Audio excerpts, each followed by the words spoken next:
Salve Maria! Muito bom dia a você, amado irmão e irmã, que nos acompanha através do canal Padre Erivaldo Maria. É uma alegria estar com vocês, não como desejamos por causa deste tempo de pandemia que nós estamos vivenciando, mas nós temos que enfrentar estes momentos com a palavra de Deus. E nós estamos no tempo da Quaresma, um tempo de conversão, e a palavra de Deus vem ajudar, iluminar o nosso coração para que a gente não possa desanimar, mas que continuemos a ter esperança, que é fundamental para a nossa vida. Hoje celebramos o segundo domingo da Quaresma, este tempo de revisão de vida, um tempo de reconciliarmos com Deus.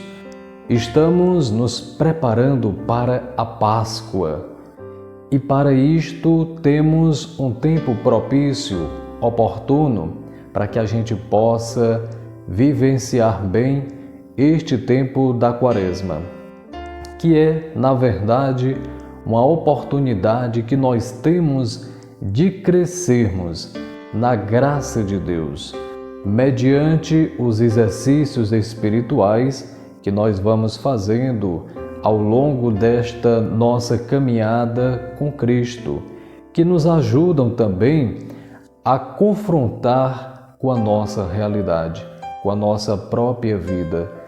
Deus nos faz um convite, nos convoca, nos congrega e nós temos que dar uma resposta de fé. Qual a sua resposta neste tempo quaresmal que estamos vivenciando? Domingo passado refletimos e rezamos com o tema do deserto. Jesus, que depois de ser batizado, vai ao deserto. Hoje, Jesus, com alguns discípulos, se transfigura no monte. Naquela ocasião, Pedro, Tiago e João têm a oportunidade de experimentar Deus de um modo diferente. A tentação no deserto e a transfiguração, na verdade, sobre a alta montanha estão intimamente relacionadas. Não podemos separar. E tem um ensinamento muito importante para nós.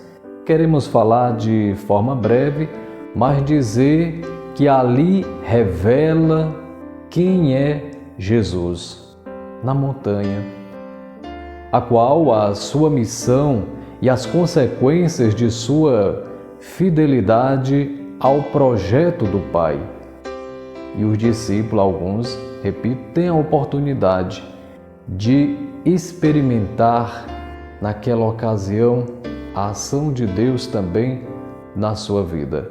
Vamos recordar um pouquinho que no domingo passado falamos a respeito do deserto, no primeiro domingo da Quaresma.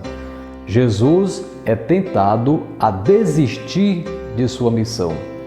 No entanto, Jesus não dialoga com Satanás, o inimigo de Deus, mas ele o enfrenta com as Escrituras. Nem só de pão vive o homem. Então, Jesus, que é a palavra encarnada, o Verbo encarnado, ele anuncia, ele proclama, ele expulsa o mal naquela ocasião. Jesus não cede à tentação de Satanás, ele não consente, ele não obedece, não escuta. A transfiguração, por outro lado, no contexto da Quaresma que hoje estamos meditando, refletindo, rezando, Jesus também enfrenta outra tentação nessa ocasião e que está expresso no texto nas palavras de um dos discípulos de Jesus, Pedro, que certa vez tinha impedido Jesus também de realizar a sua missão. Novamente aqui, Pedro aparece no texto e diz: Mestre, é bom ficarmos aqui. Amados irmãos e irmãs, veja que nas palavras de Pedro se apresenta também uma tentação de abandonar a cruz para refugiar-se na comodidade da tenda. Então, no início vemos que o número 6 aparece no texto, 6 dias depois e 6 dias antes. Um bom leitor prestaria bem atenção nesse detalhe, que Pedro ali tinha revelado quem era Jesus. Vale dizer que não se pode conhecer Jesus se não assumirmos o seu caminho até o fim, pela cruz, convictos da sua ressurreição. Por isso, a importância de lembrar, por exemplo, de Maria, Nossa Senhora, a Mãe de Deus, que não desistiu do caminho com seu filho, enfrentou tribulações, dificuldades, perseguições com José quando era vivo naquela ocasião, mas continuou, foi até o fim. A Nossa Senhora das Dores estava com alguns discípulos, algumas mulheres aos pés da cruz.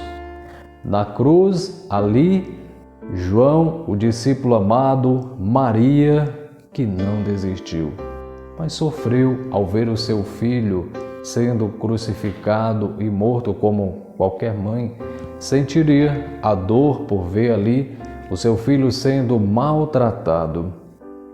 Em todo caso, o discípulo ele deve estar disposto a renunciar e a vencer ao longo da estrada a tentação de querer desviar-se da cruz. Isto pode acontecer com qualquer um de nós. Somos discípulos de Jesus.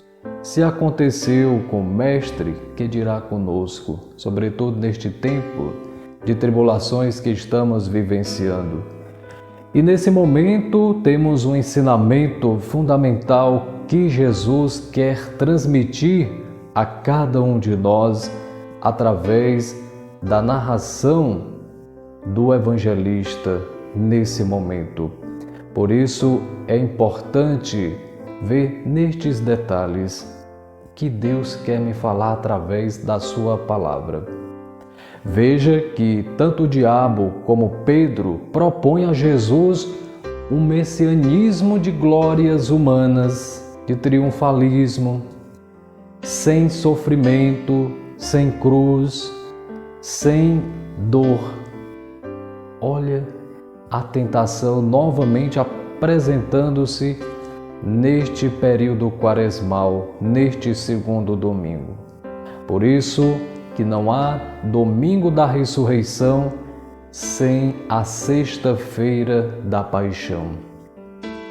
E o bonito é saber que Jesus, ele tem uma intenção de fazer com que os discípulos possam experimentar os mistérios de Deus. Naquela ocasião em que estavam sozinhos na montanha e o próprio Jesus se revela. Jesus é a palavra que se revela e eles são testemunhas.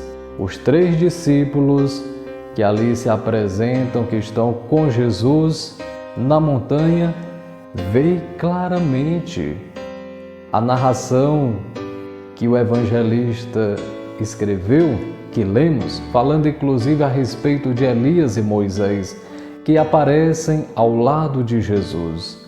Ou seja, Jesus não é nenhum dos profetas do Antigo Testamento. Quando Jesus perguntou: quem diz os homens que eu sou? Alguns: é Elias, é João Batista, é algum dos profetas.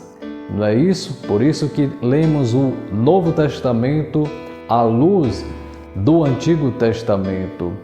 Elias e Moisés aparecem aqui, estão ali, entende?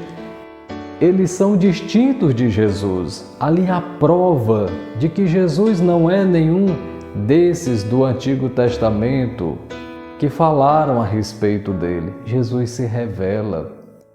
Diante da ignorância do povo em relação à sua identidade, Jesus pergunta o que os seus próprios discípulos, naquela ocasião ali que estão presentes, dizem ele. Pedro responde: Tu és o Messias. Vamos recordar que outro dia falou-se nesse momento a respeito desta passagem. Tu és o Messias. Porém, em seguida, Pedro, ele começa a impor a Jesus como deve ser a sua missão, tentando desviar Jesus da missão. Jesus que tinha dito: eu irei sofrer, eu irei passar por momentos difíceis. Vamos recordar um pouquinho da palavra. Assim, na transfiguração, quando Pedro ele testemunhou a manifestação dos sinais que comprovam que Jesus era de fato o Messias esperado.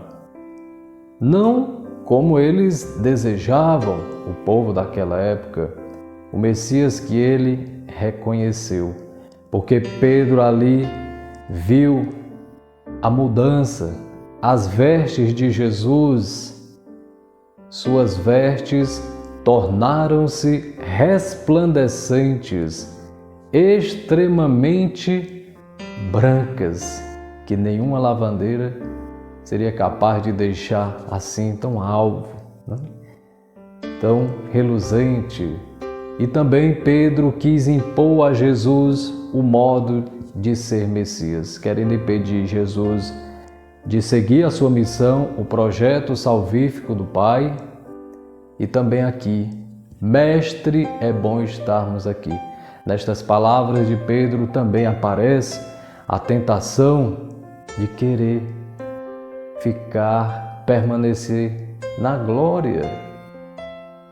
Amados irmãos e irmãs, você que nos acompanha através do canal, que sempre está em nossa escuta, a tentação de não seguir o caminho da cruz, de instalar-se, de buscar proteção e segurança, está nas Sagradas Escrituras, mas também em nossa vida.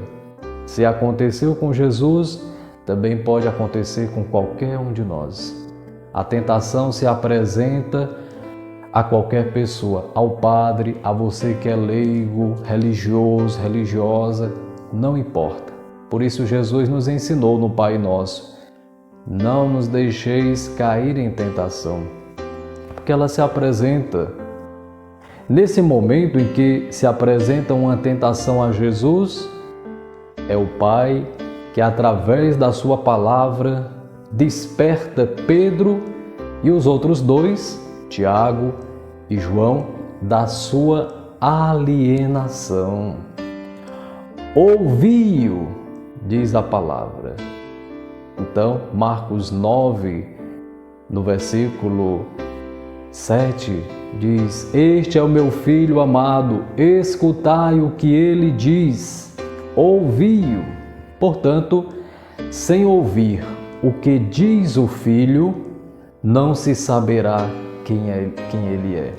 Ouve, ó Israel, primeiro mandamento, ouvir, estar atento à voz de Deus. Elias e Moisés, que aparecem ao lado de Jesus, representam todo o Antigo Testamento. É a lei e os profetas. Agora, na transfiguração, conversando com Jesus. Então não há dúvidas. Jesus não é nenhum daqueles que estavam pensando, os que estavam com ele, o que queriam ouvi-lo. Jesus. Então, eles denunciam a infidelidade dos sumos sacerdotes. A apresentação de Elias e Moisés ali denuncia também os escribas aqueles que se consideravam conhecedores das Sagradas Escrituras, cumpridores da lei, que se consideravam justos, porque seguiam piamente a lei mosaica, mas eles rejeitaram o ensinamento de Jesus, isto é, não foram capazes de dialogar naquela ocasião com a palavra encarnada, o verbo, verbum carum facto est. Então, eles estavam inclusive impedindo o povo de conhecer a vontade de Deus, de serem libertos, para que o povo tivesse vida. O povo estava sendo escravizado, não tinha conhecimento da palavra de Deus, mas eles não foram capazes de enxergar, porque não tiveram humildade, não deixaram Deus agir na sua vida. De igual maneira, quem deseja participar da vitória do ressuscitado não pode cair na tentação de tomar outro caminho, se não for o da cruz, se não for o do sofrimento. Não que sejamos masoquistas, sadomasoquistas, nada disso. Escondendo-se sob tendas, nem precisou de 3 tendas, precisou de uma cruz, e através da cruz veio a nossa salvação. Em Jesus, a vida ela ganha sentido, pois Ele nos comunica a vida. Jesus é quem traz a vida nova pela ação do Espírito Santo em nós. Veja a presença da Trindade, o Pai, a voz de Deus, Jesus que se revela, o Espírito que paira ali, que aparece como uma nuvem, e dali veio a voz. Daí a importância de acolhermos em nosso coração o próprio Deus, Jesus, percorrer o caminho com Ele no amor. Veja que nesses dias as leituras, você que tem meditado com a palavra de Deus, que certamente neste tempo tem reservado um momento a sós com o Senhor para ouvi-lo, os textos estão nos mostrando Jesus nos advertindo aos discípulos e ao mesmo tempo a nós. Nós continuamos a missão, nós estamos caminhando com Jesus. E veja, em vários momentos, Jesus chamando a atenção dos discípulos: tenham cuidado com o fermento dos fariseus, evitem o pecado que é um vírus invisível, pior do que o coronavírus, porque o pecado, sobretudo mortal, leva a pessoa ao inferno, à separação de Deus, à escuridão, ofusca a graça de Deus em nosso coração e nossa vida. Por isso que não conseguimos enxergar o bem, porque o pecado mancha a nossa alma, mancha a alma da criatura humana, desfigura a imagem de Deus, porque os primeiros pais perderam o paraíso, veio Deus para que pudesse nos elevar, nos fazer voltar ao paraíso. E Jesus fala: busquem se reconciliar, perdoe quem vos ofendeu, não guarde mágoa no seu coração, procure logo se reconciliar enquanto está a caminho, amem os inimigos, busquem o bem. É assim que o cristão enfrenta as dificuldades, as tribulações, no amor de Deus, que vai nos capacitando. Quando entregamos a nossa vida com Ele, com Jesus, o crucificado, o flagelado, quando nós unimos a nossa dor, o nosso sofrimento aos de Cristo. O evangelista Marcos, que nós escutamos através das leituras, explica que o projeto de Jesus não é outro senão do amor. O amor ágape, não é um amor eros, superficial, de momento, de fica. Não, é o ágape. É difícil, mas é o amor doação, de entrega de vida. Pois é. É a cruz que Jesus nos chama a abraçar a cada dia. Sem a cruz, sem Jesus, o fardo fica mais pesado. Por isso que Jesus diz: aprendei de mim, que sou manso e humilde. Vinde a mim, você que está cansado, você que está com fardo pesado. Não é assim? Então, a cruz, como diz São Paulo, que é loucura para o mundo, é sinal de vitória para os que, pela fé, buscam a glória de Deus. É na cruz, é no sofrimento, no Calvário, com Jesus, que sairemos vencedores.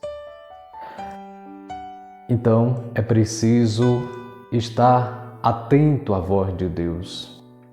Por isso, a importância da humildade. Quem não for humilde não entenderá essa mensagem. O orgulhoso, o prepotente. Por isso que nós temos que, como diz São Paulo na carta aos Filipenses, se rebaixar na humildade. Por isso que temos que ser como crianças. Nossa Senhora, inclusive em Fátima, falou a respeito disso. Um coração puro, para que Deus ele possa realizar maravilhas em sua vida, em nossa vida. Deixe-se amar pelo Senhor. Deixe-se tocar por Ele. É preciso abrir o coração, renunciando ao pecado, buscando nele, porque Ele é a salvação, unindo o nosso sofrimento, o sofrimento que faz parte da vida humana, na verdade, é um caminho para a salvação. Quantos homens e mulheres que foram reconhecidos como santos em nossa igreja aprenderam com Jesus esta verdade, unir o seu sofrimento ao de Cristo para a salvação dos irmãos, para a glorificação de Deus, não para a minha glória. Então, quero concluir nesse momento agradecendo a Deus mais uma oportunidade que tive de partilhar com vocês neste segundo domingo da Quaresma esta reflexão do evangelista Marcos, considerado o primeiro evangelista. Quero invocar as bênçãos de Deus por intercessão da bem-aventurada Virgem Maria sobre você, sobre a sua família. Abençoe-vos o Deus Todo-Poderoso, Pai e Filho e Espírito Santo. Amém. Fiquem com Deus, um santo domingo para todos. E eu peço a vocês e a você que ainda não é inscrito em nosso canal, que você faça a inscrição. Aí abaixo tem o nome inscrever-se para que você possa clicar. Então você clica em inscrever-se e depois vai aparecer aí um sininho. Esse sininho você vai clicar também para que você possa receber as notificações. Cada vez que o padre enviar um vídeo ou alguma homilia ou falando a respeito da vida dos santos, ontem, sábado, eu coloquei aí um vídeo falando sobre São Gabriel da Virgem Dolorosa. Vale a pena assistir, conferir. Você que é jovem, ele que é o patrono da juventude da Itália. Então, depois disso, você acompanhando, você pode dar um joinha, um like. Aí abaixo também tem um dedinho assim que você curte, tá certo? Clicando. E também você pode deixar o seu comentário.